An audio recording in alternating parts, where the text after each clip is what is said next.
উর্মি কুন্তলার সাথে হাত মিলিয়ে লাবণ্য ও সূর্যকে কিডন্যাপ করিয়েছে এটা জানার পরে জয় সকলের সামনেই উর্মির গালে চড় বসিয়ে দেয়। এমনটাই দেখতে চলেছেন অনুরাগের ছোঁয়া ধারাবাহিকে। রুডি কুন্তলার কথা মতন সূর্য ও লাবণ্যকে কিডন্যাপ করে গোডাউনে বেঁধে রাখলে লাবণ্য ছদ্মবেশী রুডিকে চিনে ফেলে।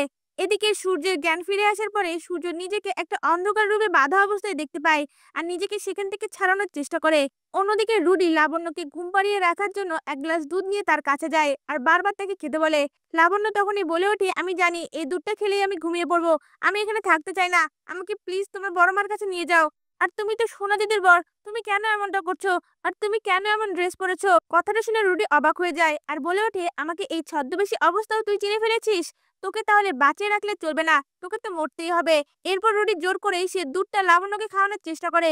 সেই সময় সূর্য এসে রুডির হাতটা ধরে ফেলে আর লাবণ্যর সাথে এমনটা করার জন্য তাকে মারতে থাকে। অন্যদিকে দেখা যায় দীপা সূর্য ও লাবণ্যকে খুঁজে না পেয়ে পুলিশকে ফোন করে আর পুলিশ সেনগুপ্ত বাড়িতে আসা মাত্রই দীপা কুন্তলা ও উর্মিকে দেখিয়ে বলে ওঠে, এরা আমার ডাক্তারবাবু ও আমার মেয়েকে কিডন্যাপ করিয়েছে, এদেরকে জেরা করলে আপনি আসল জায়গায় পৌঁছাতে পারবেন। তখন মহিলা পুলিশ কুন্তলার কাছে গিয়ে তার ফোনটা চাইতে থাকে। কুন্তলা ফোন দিতে রাজি না হলে দীপা গিয়ে তার গালে আবারও চড় বসিয়ে দেয়। এরপর দেখা যায় পুলিশ অফিসার জোর করে কুন্তলার থেকে তার ফোনটা নিয়ে ফেলে।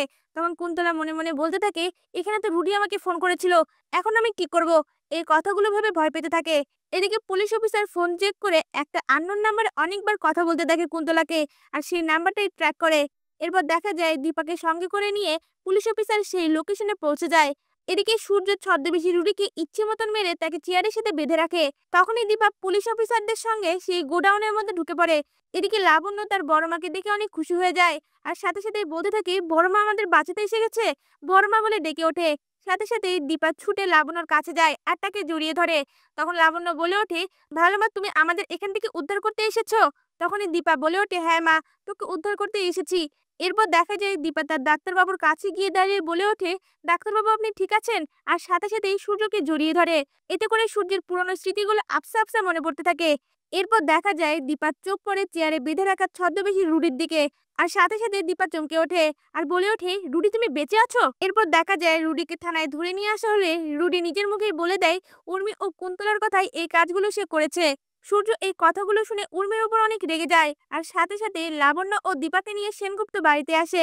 এরপর দেখা যায় সূর্য সেনগুপ্ত বাড়ির সকলের সামনে বলে দেয়, উর্মি কুন্তলার সাথে হাত মিলিয়ে এতদিন ধরে সেনগুপ্ত পরিবারের ক্ষতি করে আসছে আর আজ তাকে এবং লাবণ্যকে কিডন্যাপ করিয়েছে। এই কথা শোনা মাত্রই জয় অনেক রেগে যায় আর সাথে সাথেই উর্মির সামনে গিয়ে দাঁড়িয়ে সকলের সামনে তার গালে চড় বসিয়ে দেয় আর বলে ওঠে, উর্মি তুমি এতটা নিচে নামবে আমি কখনো ভাবতে পারিনি, আমি তোমাকে কোনোদিনও ক্ষমা করব না। এরপর দেখা যায় দীপা উর্মি ও কুন্তলাকে নিজেই পুলিশের হাতে তুলে দেয়। এমনটাই যদি নতুন পর্বগুলিতে হয় আপনাদের দেখতে কেমন লাগবে? আপনাদের মতামত আমাদের কমেন্টে জানান। ধন্যবাদ।